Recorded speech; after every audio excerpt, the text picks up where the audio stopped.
నిజంగా సామాన్య ప్రజలకు పరిపాలన సౌలభ్యం కానీ ప్రభుత్వం సౌలభ్యంగా ఉండే అవకాశం ఉందా? ఎట్లా ఉండబోతుంది సార్? దీని స్వరూపం ఎట్లా ఉండబోతుంది మీరు అనుకుంటున్నారు? ఉద్యమ కాలంలో పట్టే తెలంగాణ ప్రజలకు రాష్ట్రం వచ్చిన తర్వాత పెద్ద జిల్లాలు ఉన్నాయి కాబట్టి దీన్ని ఒక శాస్త్రీయ పద్ధతిలో ఆలోచించి కొత్త జిల్లాలు తీసుకొని వస్తామని చెప్పి చాలాసార్లు కూడా మంచిర్యాల జిల్లా చేస్తున్నాం కానీ మహబూబ్నగర్ జిల్లాలో మరో ఇంకో ప్రాంతాన్ని చేస్తున్నాం కానీ ఇవన్నీ ఉద్యమ కాలంలో చెప్పినాము.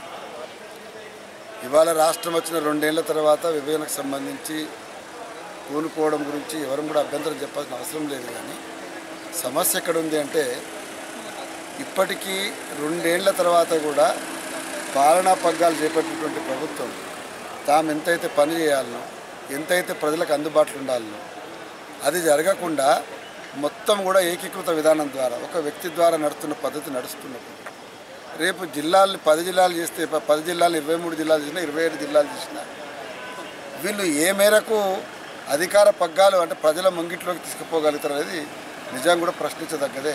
ఎందుకంటే ఇప్పటిదాకున్న అనుభవం ప్రకారం అయితే రేపు జరిగే అద్భుతాలు అయితే ఏం లేవు.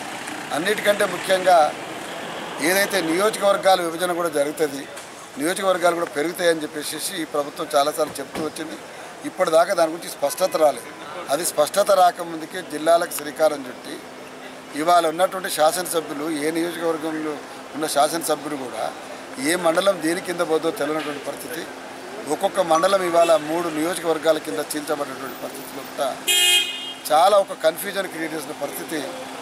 నా ఉద్దేశంలో అయితే ఇప్పటికీ ఈ ప్రభుత్వం ఇంకా అనేక మందిని అనేక దఫాలు కూర్చోబెట్టుకొని ఒక శాస్త్రీయ పద్ధతిలో ముందుకు పోతేనే మంచిగా ఉంటుంది. పెద్ద ఎత్తున నిరసన చాలా ప్రాంతాల్లో ఎందుకు ఇట్లా కలుపుతున్నారు, ఎందుకు ఇట్లా తీసివేస్తున్నారు అని చెప్పిన కూడా జరుగుతూ ఉన్నది. కల్చరల్గా కూడా సాంస్కృతికంగా కూడా తెలంగాణ అస్తిత్వంలో జిల్లాలకు ఉన్నటువంటి ఐడెంటిటీ కూడా ఉన్నది.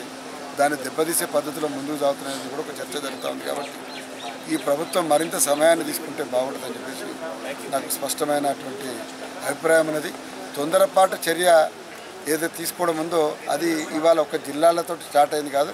చాలా సందర్భాల్లో కేసీఆర్ గారు తొందరపాటు నిర్ణయాలు తీసుకున్నారు. ఇది కూడా మరో తొందరపాటు నిర్ణయం కాకూడదు. అన్నిటికంటే ముఖ్యంగా 10 జిల్లాల ప్రజలకు ఇదొక శాపం కాకూడదు, ఇదొక వరం కావాలి.